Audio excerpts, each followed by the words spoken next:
आखिरी का टाइम तो आ गया है, कुछ समझ में आ नहीं रहा है, डर का लेवल तो पूछो ही मत कहां तक जा रहा है। बट कोई बात नहीं, आराम से सब पढ़ेंगे, सब क्लियर करेंगे और अच्छे नंबर लेके भी आएंगे। ये चैप्टर तो चुटकियों में होता है, मतलब ऐसा लगता है इसमें था ही क्या, पहले से ही तो पढ़ते हुए आ रहे हैं हम लोग। अगर प्रेजेंटेशन अच्छा नहीं है तो मार्क्स देने की इच्छा होती नहीं है बच्चों टीचर्स को। इसलिए इस बात पे बहुत ज्यादा फोकस करना। मैं बिल्कुल नहीं बोल रही हूँ बैठ के पूरे दिन बायोलॉजी पढ़ो, और भी सब्जेक्ट है वरना उसमें लुढ़क जाओ। लेकिन यार ये कहानी तो सिर्फ सिलेबस की थी, पर करना क्या है तुम लोगों को। 12th की बायोलॉजी देख के फायर समझे क्या? ये फायर नहीं, वाइल्ड फायर है बच्चों, बट इसमें भी पानी डाला जा सकता है, मतलब आसान बनाया जा सकता है। और वो आसान कौन बनाएगा? तुम्हारी मानुश्री मैम यार, और कौन। तो बच्चों अभी इस वीडियो में तुम लोग को इतना तो समझ में आ जाएगा कि 12th में जितना भी सिलेबस है उसको कवर कैसे करना है और पढ़ना कैसे है ना। अभी तक जो भी किया एकदम वाइल्ड फायर और ये सारी चीजें, अब जो भी आ रहा है वो पानी डालने वाला सीन आ रहा है भाई, मतलब कि आसान बनाने वाला। ठीक है, तो यार यहाँ पे सबसे पहले तो मैं तुम लोग के लिए इस वीडियो में लेके आई हूँ रोड मैप, जिसको तुम बोलते हो कि पढ़ना कैसे है। आखिरी का टाइम तो आ गया है, कुछ समझ में आ नहीं रहा है, डर का लेवल तो पूछो ही मत कहां तक जा रहा है ना। बट कोई बात नहीं, आराम से सब पढ़ेंगे, सब क्लियर करेंगे और अच्छे नंबर लेके भी आएंगे। ठीक है बच्चों, तो सबसे पहले तो तुम्हारे लिए मैं तुम्हारी यूनिट्स लेके आई हूँ, है ना। बायो में जितनी भी यूनिट्स हैं जो एनसीईआरटी ने दी गई है, जिस बिहाफ पे तुम लोग अभी बैठ के फटाफट पढ़ रहे होगे, या ना कहो थोड़े बहुत यहाँ वहां गायब होंगे, मेरी वीडियो देख के पढ़ने भी आ जाए, है ना। तो भैया यहाँ पे सबसे पहले हम डिस्कस कर लेते हैं हमारा सिलेबस, फिर चलते हैं आगे। तो यार 12th क्लास में ना सबसे पहले तुम्हारा आता है रिप्रोडक्शन, तुम्हारा नहीं, नॉर्मल सारे ऑर्गेनिज्म का। ठीक है, उसके बाद आता है genetic and evolution, biology and health welfare, biotechnology and its application और इकोलॉजी। तो यहाँ पे एनसीईआरटी ने तुम लोगों को इतने प्यारे प्यारे चैप्टर्स दे के रखे हैं और सीबीएसई ने उसकी मार्किंग दे रखी है। तो एक है 16, 20, 12, 12, 10, टोटल 70 नंबर का पेपर है।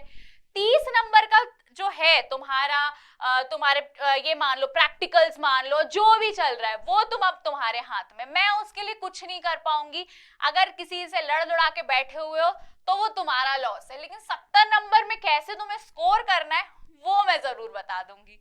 ठीक है, तो अब सबसे पहले तो ये देखो यार बच्चों कि हर यूनिट में चैप्टर्स कितने दिए गए हैं। अब मान लो तुमसे गलती से कोई स्किप हो गया हो, देखा ही ना हो, या किसी को कुछ पता ही ना हो, तो इसमें यहाँ आके तुम लोग देख सकते हो।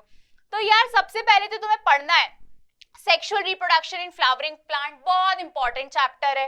Human reproduction, reproductive health, principle of inheritance and variation, molecular basis of inheritance, evolution, ये सारी चीजें आपकी किस में आती है बच्चों? जेनेटिक्स में आती है। फिर आ जाता है तुम्हारा बायोलॉजी एंड ह्यूमन वेलफेयर, जहां पे तुम हेल्थ के बारे में पढ़ते हो, डिजीज के बारे में पढ़ते हो और माइक्रोब्स के बारे में पढ़ते हो। फिर आ जाती तुम्हारी बायोटेक्नोलॉजी एंड इट्स एप्लीकेशन, जहां पे आप प्रिंसिपल और उसके प्रोसेसेस के बारे में पढ़ते हो, और वो खत्म होता नहीं है कि एप्लीकेशंस पे आ जाते हो, है ना बच्चों। अब इसके बाद हम क्या देखेंगे? अगला हमारा लास्ट चैप्टर जो काफी ज्यादा इजी जाता है ना। तो उसमें क्या आ जाता है? Organism and population, ecosystem and biodiversity. ये चैप्टर तो चुटकियों में होता है, मतलब ऐसा लगता है इसमें था ही क्या, पहले से ही तो पढ़ते हुए आ रहे हैं हम लोग, है ना। लेकिन यार ये कहानी तो सिर्फ सिलेबस की थी, पर करना क्या है तुम लोगों को, कभी सोचा है? सिंपल सी बात है, पढ़ना है, अच्छे से लिख के आना है, यही तो करना है। एग्जाम टाइम में सबसे ज्यादा जो डिस्ट्रैक्टिंग पार्ट रहता है ना, वो तुम्हारा यही है जो दिख रहा है ना। वीडियो को लाइक करना, भयंकर इंस्टाग्राम यूज करना, है ना, रील्स देख रहे हैं, मजे कर रहे हैं, यहाँ वहां घूम रहे हैं। बेटा अभी उसको थोड़े टाइम के लिए ना रोक दो, क्योंकि मुझे पता है खत्म तो कर पाओगे नहीं तुम लोग। अब जब खत्म नहीं कर पा रहे हो तो थोड़े टाइम तक के लिए तो रोक के सकते हो ना, है ना। कंट्रोलिंग पावर कितना है वो भी तो चेक करना चाहिए ना अपना, कि हमारे अंदर कितना कंट्रोल है किसी भी चीज से करने के लिए। हम सोच रहे हैं कि नहीं करेंगे, बाद में करेंगे जो भी करेंगे, है ना। सबसे पहले तो बच्चों अब एग्जाम टाइम ऐसा है कि जहां पे तुम लोग को सबसे पहले खुद के नोट्स प्रिपेयर और टाइम टेबल प्रिपेयर करना पड़ेगा, है ना। सबसे पहले तो जो भी तुम लोग टाइम टेबल अपने हिसाब से बना रहे हो, मैं बिल्कुल नहीं बोल रही हूँ बैठ के पूरे दिन बायोलॉजी पढ़ो, और भी सब्जेक्ट है वरना उसमें लुढ़क जाओगे, है ना। अगर बायो पढ़ते रहेगा तो बाकी में लुढ़क जाओगे, बट ऐसा मैं बोल नहीं रही हूँ। बट कहने का मतलब ये है कि अकेला बायोलॉजी नहीं है, बट बायोलॉजी ही है, ये भी याद रखना, है ना। बायोलॉजी में ही तुम्हें अच्छे ज्यादा स्कोर करनी, क्योंकि तुम्हारा सबसे स्ट्रॉन्गेस्ट पॉइंट या सब्जेक्ट वही है, ठीक है। तो अपना खुद का टाइम टेबल बनाओ और उसको फॉलो भी करो। थोड़ा सा अपने आप को चेक करो ना कि कितने तुम लोग ट्रस्टवर्दी पर्सन हो, कि यार बनाया है, सोचा है, करके तो जरूर दिखाएंगे, है ना। कम से कम दूसरों का भी ट्रस्ट बनेगा तुम पे ऐसी बहाने। अब उसके बाद रिवाइज करो पूरा का पूरा सिलेबस एटलीस्ट 3 से 4 बार। क्यों मैं बोल रही हूँ यार, क्योंकि अल्टीमेटली मैं कभी नहीं चाहूंगी कि जो चीज मेरे साथ या मेरे पढ़ाए हुए कुछ स्टूडेंट्स के साथ होती है वो तुम्हारे साथ हो। जैसे कि क्या, एग्जाम हॉल का फियर, है ना। एग्जाम में बैठे हुए हो और मैं ये कभी नहीं चाहूंगी कि पेपर हाथ में आए और तुम लोग ऐसे हो जाओ कि भूल गए। ये मत करना। वो इसलिए मत करना क्योंकि वहां पे तुम्हारा डर शुरू होगा, और डर आने के बाद तुम हर चीज सच में भूलते जाओगे, और ये फैक्ट है। हाँ, लिखना जब शुरू करोगे, अगर कंटिन्यू कंसंट्रेट करते रहोगे तो जरूर याद आता जाएगा, लेकिन अपने ऊपर ही तुमने डर को हावी होने दे दिया ना, तो कुछ ना कर पाओगे बेटा, ठीक है। तो सीधी सी बात है, 3 से 4 बार तुम उसको रिवाइज करो ताकि तुम्हें भी समझ में आए कि हम कहाँ गलतियां कर रहे हैं और कैसे हम उसको पढ़ सकते हैं। अब यार कहानी तो यहाँ सिर्फ टाइम टेबल और रिवाइज करने की हुई है, बट जब यार सीधी सी बात है, जब तुम लोग जाओगे, जब तुम लोग एग्जाम लिखने जाओगे तब क्या करोगे। तो मानुश्री मैम ने बताया था कि नीट एंड क्लीन डायग्राम जरूर बनाना है।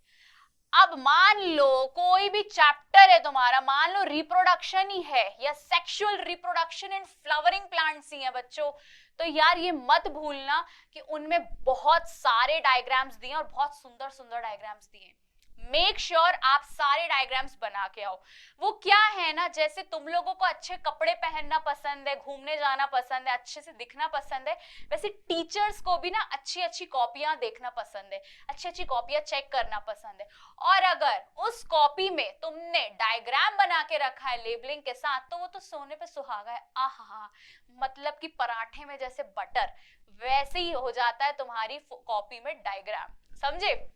तो अब यहाँ पे जितने भी तुम्हारे प्रैक्टिस करने हैं मॉक टेस्ट के या मॉक प्रैक्टिस पेपर्स जितने भी हैं उसको करो, ठीक है। शेड्यूल करो टाइम टेबल, मतलब जो भी तुम्हारा एग्जाम होने वाला है ना, मान लो तुम्हारा कल एग्जाम है तो आज अच्छी खासी प्रैक्टिस करो मॉक टेस्ट की, या जो कुछ सैंपल पेपर्स है पुराने तुम्हारे पीवाईक्यू क्वेश्चंस है उसको प्रिपेयर करो, उसको देखो कैसे क्वेश्चंस आते हैं।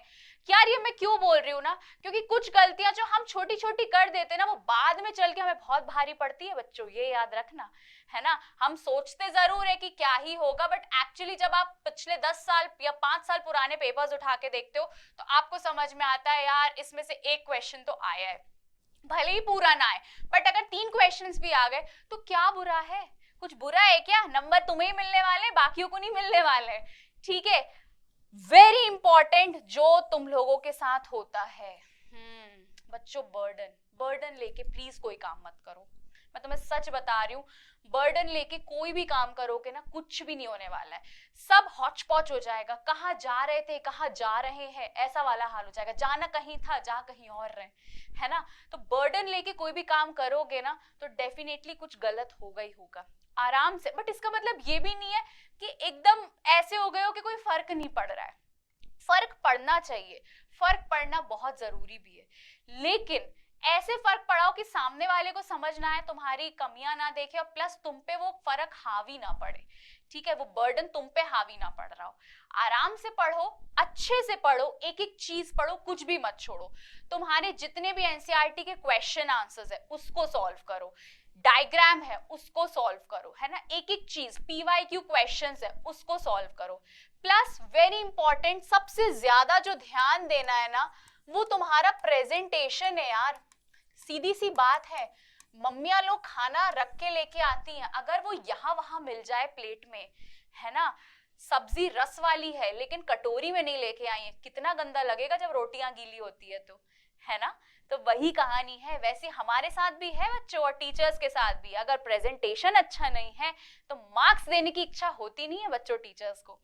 इसलिए इस बात पे बहुत ज्यादा फोकस करना कि भाई प्रेजेंटेशन बहुत ही ज्यादा इंपॉर्टेंट है बोर्ड पेपर्स में, ठीक है।